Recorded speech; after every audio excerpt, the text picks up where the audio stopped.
నమస్తే, welcome to leave. YCP హయాంలో ఉద్యోగాలు పప్పు బెల్లాలు పంచినట్టు పనిచేశారు. అయితే అది భారతిరెడ్డి దగ్గర నుంచి తీసుకుంటే ఓ పక్క పెద్దిరెడ్డి రామచంద్రారెడ్డి, అదేవిధంగా మిథున్ రెడ్డి. అయితే ఇప్పుడు ఈ స్కామ్ కూడా బయటపడబోతుంది. మొత్తానికి ఈ విశేషాల గురించి మనతో మాట్లాడడానికి సీనియర్ జర్నలిస్ట్ కనకదుర్గ వడ్లమణి గారు ఉన్నారు. వారిని అడిగి తెలుసుకుందాం. మేడం నమస్తే. నమస్తే అండి. మేడం, వైసీపీ హయాంలో ఇష్టానుసారంగా లేనటువంటి ఉద్యోగాలు కూడా వాళ్ళు పోస్టులు వేయించుకొని మరీ ఖాళీగా కూర్చోబెట్టిన సంగతి అందరికీ తెలిసిందే.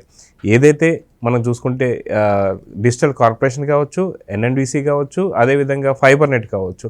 సో ఇప్పుడు ఈ స్కామ్ కూడా బయటపడబోతుంది. దీంట్లో కూడా పెద్దిరెడ్డి రామచంద్రారెడ్డితో పాటు, మిథున్ రెడ్డితో పాటు, అదేవిధంగా అవినాష్ రెడ్డి కూడా ఇరుక్కోబోతున్నారు. మొత్తానికి వీటి గురించి చెప్పాలంటే ఏం చెప్తారు? అంటే ఉద్యోగాలు అనేవి మామూలుగా నోటిఫికేషన్స్ ద్వారా రావాలి మనకి తెలిసి. అంటే ఏ ప్రభుత్వ ఉద్యోగమైనా అల్లటప్పగా ఎవడు పడితే వాడికి ఇవ్వరు కదా. ఈవెన్ మీరు ఒకవేళ కాంట్రాక్ట్ బేస్లో ఉన్నా కూడా మీకు ఒక జీవో రిలీజ్ అవుతుంది.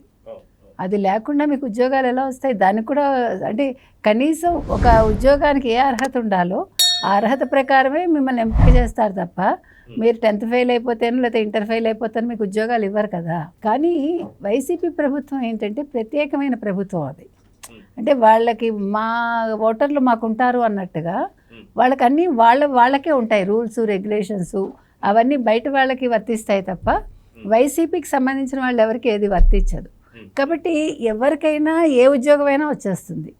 మీరు చేయాల్సిన పని ఏంటంటే వాళ్ళకి ఊడిగం చేయడం. వైసీపీ వాళ్ళకి మన భారతిరెడ్డి ఇంట్లో ఉండే పని వాళ్ళకి ఫైర్ డిపార్ట్మెంట్లో ఎన్ని ఉద్యోగాలు ఇప్పించింది ఆవిడ? 60 అంటే రాజుగారు తలుచుకుంటే దెబ్బలకు కొదవ అనేదానికి ఇది సరైన ఉదాహరణ.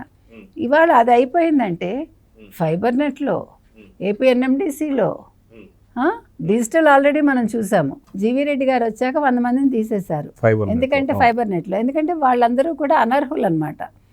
అంటే మీ ఇంట్లో పనిచేసేవాళ్ళు, లేకపోతే మిథున్ రెడ్డి ఇంట్లో పనిచేసేవాళ్ళు, లేకపోతే పెద్దిరెడ్డి ఇంట్లో పనిచేసేవాళ్ళు, అంటే వాళ్ళు అలాంటి వాళ్ళు, లేకపోతే వాళ్ళకి కావాల్సిన వాళ్ళు.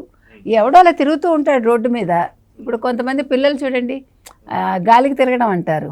అలా గాలికి తిరిగేవాడిని వాళ్ళ పేరెంట్సో లేకపోతే వాడే వెళ్ళి బాబాబు నాకు ఉద్యోగం అంటే దానిదే ఉంది, మన ఎన్ఎండిసి ఉంది ఇచ్చేయండి, లేదు మన ఫైబర్ నెట్ ఉంది ఇచ్చేయండి, లేదు మన డిజిటల్ కార్పొరేషన్లో ఇచ్చేయండి.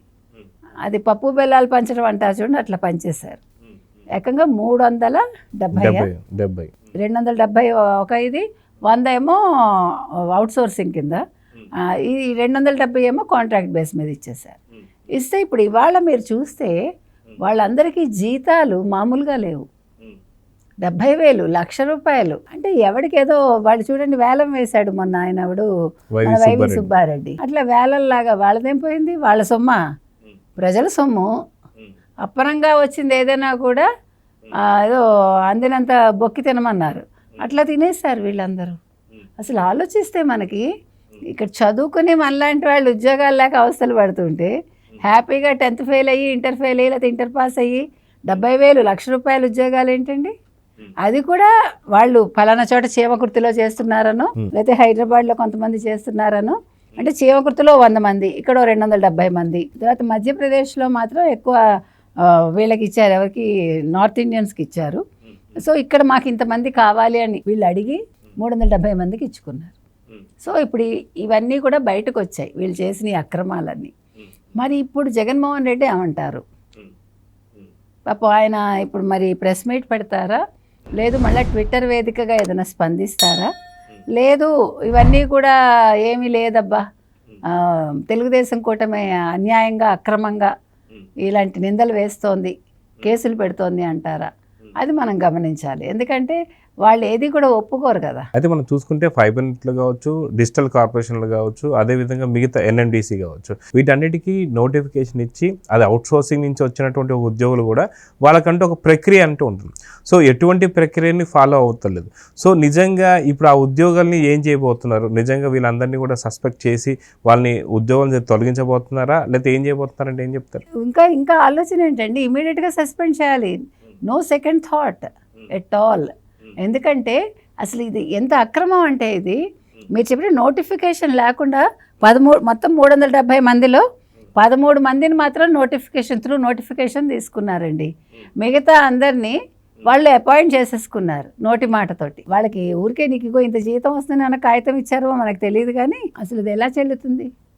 ఇప్పుడు ఇది బేస్ చేసుకుని మీరు పెద్దిరెడ్డిని, మిథున్ రెడ్డిని, ఈవెన్ భారతిరెడ్డిని కూడా అరెస్ట్ చేయొచ్చు. అదేం చిన్న విషయం కాదు. మీరు ఏమన్నా అంటే ఏమంటారు, జగన్మోహన్ రెడ్డి లాంటి వాళ్ళు మీరు అన్యాయంగా కేసులు పెట్టేస్తున్నారు, తెలుగుదేశం కూటమి మేము మళ్ళా పదవిలోకి వస్తాము, మీ సంగతి తేలుస్తాము, ఇదే కదా మాట్లాడతారు. అంటే మరి ఇవన్నీ అబద్ధాలు, ఇవన్నీ ప్రూవ్ చేసుకోమనండి వాళ్ళని. కూర్చుని వేదికగా మాట్లాడేయడం కాదు, ట్విట్టర్ వేదికగా దమ్ముంటే ప్రజల్లోకి వచ్చి మాట్లాడమనండి. అయితే అనంతపూర్లో చూసుకుంటే మనకి కియా సంస్థ ఏదైతే ఏర్పడిన తర్వాత అక్కడ కూడా ఏదైతే వైసీపీ హయాం వచ్చిందో 2019 నుంచి 24 దాకా తమకు సంబంధించినటువంటి వారిని మాత్రమే మీరు ఉద్యోగంలో జాయిన్ చేసుకోవాలని కావచ్చు, అదేవిధంగా తమకి కమిషన్స్ ఇవ్వాలని చెప్పుకోవచ్చు. సో పొరుగు దేశాల నుంచి వచ్చినటువంటి ఒక కంపెనీలను కూడా ఇబ్బంది పెడుతూ వాళ్ళకి అదిగా వాళ్ళు చెప్పిన పాయింట్ కూడా ఏంటంటే స్కిల్ లేబర్ ఉంటే ఖచ్చితంగా తీసుకుంటామని చెప్పి, వితౌట్ స్కిల్స్ తీసుకున్న తర్వాత ఉత్తి పుణ్యానికి వాళ్ళకి జీతాలు అర్పించడానికి కూడా ఎలా చూడాలి? సో దీన్ని ఒక దౌర్జన్యం అనుకోవచ్చా, రౌడీజం అనుకోవచ్చా? అంటే అందుకే కియా వాళ్ళు అప్పుడు ఉన్నారండి, పనిచేశారు. అప్పుడు వైసీపీ హయాంలో కియా వర్క్ చేసిందా? ఇలాంటి పనికిమాల కండిషన్స్ పెడితే అసలు స్కిల్ అంటే ఏంటి అని అడుగుతాడేమో జగన్మోహన్ రెడ్డి. స్కిల్డ్ లేబర్ అంటే ఏంటి? ఎందుకంటే మాకు అలాంటివన్నీ తెలియదు, మాకు స్కిల్ లేకపోవటమే తెలుసు, స్కిల్ అంటే మాకు తెలియదు. కాబట్టి మీరు ఇవ్వాలంటాడు. ఇప్పుడు ఏంటి, ఆయన కష్టపడితే కదా డబ్బు విలువ తెలుస్తుంది, అవతల కంపెనీ పెట్టేవాడికి తెలుస్తుంది డబ్బు విలువ. ఇప్పుడు నెల నెల జీతాలు ఇవ్వటం అంటే అది చిన్న విషయం అండి. ఒక చిన్న కంపెనీ నడిపి మనం ఒక 4 ఎంప్లాయీస్కి జీతం ఇవ్వడం ఎంత కష్టం తెలుసా? ప్రతి నెల మీకు ఫస్ట్ వచ్చేసరికి ఫస్ట్ మీ కళ్ళ ముందు వాళ్ళ పేమెంట్సే కనిపిస్తాయి మనకి. అలాంటిది ఒక పెద్ద సంస్థ పెట్టి దాన్ని రన్ చేస్తూ ఎంప్లాయీస్కి జీతాలు ఇవ్వాలంటే అది కూడా వాడు పనికిమాలిన వాడు అక్కడ కూర్చుని వాడు హ్యాపీగా నిద్రపోయినందుకు 8 గంటలు వాడికి మీరు జీతం ఇవ్వాలంటే ఏ కంపెనీ ఒప్పుకుంటుంది? వాడు ఇంకొక విషయం, వాడు అసలు ఉద్యోగానికి వస్తాడని కూడా మీకేం నమ్మకం లేదు. వాడు వేసేసుకోండి అటెండెన్స్ నేను వచ్చినట్టు అంటాడు, వాడు ఫస్ట్కి జీతం తీసుకుంటాడు. లేదు డిజిటల్లో అది కూడా మీరు ఆన్లైన్ వేసేయండి అన్న అంటాడు, వాడు ఇంకేదో పని చేసుకుంటాడు. కాబట్టి ఇలాంటివి కూడా నడుస్తాయండి. ఇవన్నీ కూడా మీకు వైసీపీ ప్రభుత్వ హయాంలో ఇలాగే సాగింది. కాబట్టి మీకు కంపెనీలు ఏవి రాలేదు. మీకు కంపెనీలు రాకపోవడానికి మెయిన్ రీజను మాకేంటి అనే ఒక్క ప్రశ్నతోటి వాళ్ళెవరూ కూడా చుట్టుపక్కల కనిపించలా. ప్లస్ మీరు చెప్పినట్టుగా మా వాళ్ళకి ఇవ్వాలి ఉద్యోగాలు, ఏమండి లోకల్స్కి ఉద్యోగాలు ఇవ్వాలి అన్నారని అనుకుందాం. దానికి కూడా ఒక పద్ధతి ఉంటుంది. ఓకే, నిజంగా మీకు స్కిల్ ఉంది, నిజంగా మీకు డిగ్రీ ఉంది, నిజంగా మీకు అనుభవం ఉంది, మీరు పలానా పోస్ట్కి ఆ క్యాండిడేట్ సూట్ అవుతాడు, సరే ఇంటర్వ్యూకి పిలిచి ఇంటర్వ్యూలో అతను కనుక జెన్యున్గా అతను ఇంటర్వ్యూ అటెండ్ అయ్యి వితౌట్ రికమెండేషన్ అతను పాస్ అయితే ఇవ్వచ్చు. అంతేగాని వాడు నాకు బావమరిది అవుతాడు, లేకపోతే వీడెవడో నాకు బావమరిది చుట్టం అవుతాడు, లేకపోతే వాడెవడో నాకు తెలిసిన వాడి కొడుకు, ఇలా ఉద్యోగాలంటే కంపెనీలు ఎందుకు వస్తాయండి? ఇప్పుడు కంపెనీలు రాకపోవడానికి మేజర్ రీజన్ ఇదే. అదేవిధంగా ఈరోజు 370 మందిని మీరు ఈ రకంగా మీరు వాళ్ళకి నియామకాలు చేసేసి మీరేమో విలువలు విశ్వసనీయత వంటి పదాలు వాడితే ప్రజలకు ఇవన్నీ వెళ్ళాలండి. ఇప్పుడు తెలుగుదేశం కూటమి చేయాల్సిన పెద్ద పని ఏంటంటే వాళ్ళ సోషల్ మీడియా ద్వారా, తర్వాత ప్యాంప్లెట్స్ ముఖ్యంగా వేయాలండి. ప్యాంప్లెట్స్ చాలా బాగా వర్కౌట్ అవుతాయి. ఊళ్ళల్లో మీరు ప్యాంప్లెట్స్ ఇస్తే చాలా బాగా పనిచేస్తుంది. ఎందుకంటే అందరూ చూస్తారని లేదు పెద్దలు, అసలు వాట్ ఈస్ హ్యాపెనింగ్, వాళ్ళు ఏం చేశారు, వీళ్ళు ఏం చేస్తున్నారు, ఇగో ఇన్ని 370 ఉద్యోగాలు ఈరోజు ఇట్లా జరిగింది తెలియాలి. వీళ్ళు చేసిన ప్రతి తప్పు మీరు విసుగొచ్చినా సరే ఒక 100 సార్లు వినిపిస్తే కనీసం వాడు ఒక్కసారైనా వింటాడు. అది చేయాల్సిన పని, చాలా ముఖ్యమైన పని అండి. అయితే మనం చూసుకుంటే ఏదైతే వర్రా రవీంద్రారెడ్డి లాంటి వాళ్ళు కావచ్చు, లేదంటే రాఘవరెడ్డి లాంటి వాళ్ళు కావచ్చు, వీళ్ళందరూ కూడా ఏదైతే భారతిరెడ్డి పిఏ, ఇంకొక పక్కన చూసుకుంటే మనకి అవినాష్ రెడ్డి పిఏ కింద మనం చూడొచ్చు. సో బూతులు తిట్టడం ఒకటి వస్తే చాలు వాళ్ళకి డిజిటల్ కార్పొరేషన్లో పెద్ద పెద్ద హోదాలు ఇవ్వడం మనం చూసాం. ఏదైతే సొంత చెల్లిని తిట్టించుకున్నటువంటి వైనం కూడా మనం చూసాం జగన్ రెడ్డి. సో ఇలాంటి వాళ్ళకి కూడా డిజిటల్ కార్పొరేషన్లో వాళ్ళకు ఒక పెద్ద పెద్ద స్థాయి పొజిషన్స్ ఇవ్వడం కావచ్చు, లక్షల్లో జీవితాలు ఇవ్వడం కావచ్చు. నిజంగా దీన్ని ఎలాంటి పరిపాలన అంటే ఏం చెప్తారు? చాలా బూతుల పరిపాలన అనాలి. ఎందుకంటే ఇవాళ ఎవడు వల్లభనేని వంశీ ఎందుకు అరెస్ట్ అయ్యాడండి? SC ST అట్రాసిటీ కేసే అది. కానీ అసలు మెయిన్ ఏముందండి అతని మీద అలిగేషన్? భువనేశ్వర్ గారిని తిట్టిన ఒక పెద్ద విషయం ఉంది కదా, కానీ దాని మీద ఇవాళ రెడ్ బుక్ రాజ్యాంగం ఏమీ అమలు కాలేదు, కానీ అవ్వాలి. ఇప్పుడు 16 క్రిమినల్ కేసులు ఉన్నాయి ఆయన మీద. అంటే ఈ ఎస్సీ ఎస్టీ అట్రాసిటీ కేసు అనేది ఒకటి ఫస్ట్ పెట్టాక తీస్తే కనుక అయితే చరిత్రలో ఇవన్నీ బయటకు వచ్చాయి. కాబట్టి మీరు చెప్పినట్టుగా ఇవాళ వర్రా రవీందర్ రెడ్డి కావచ్చు, వర్రా రాఘవరెడ్డి కావచ్చు, వీళ్ళందరూ కూడా క్వాలిఫికేషన్ అదే. ఇప్పుడు వల్లభనేని వంశీ క్వాలిఫికేషన్ కూడా అదే కదండి.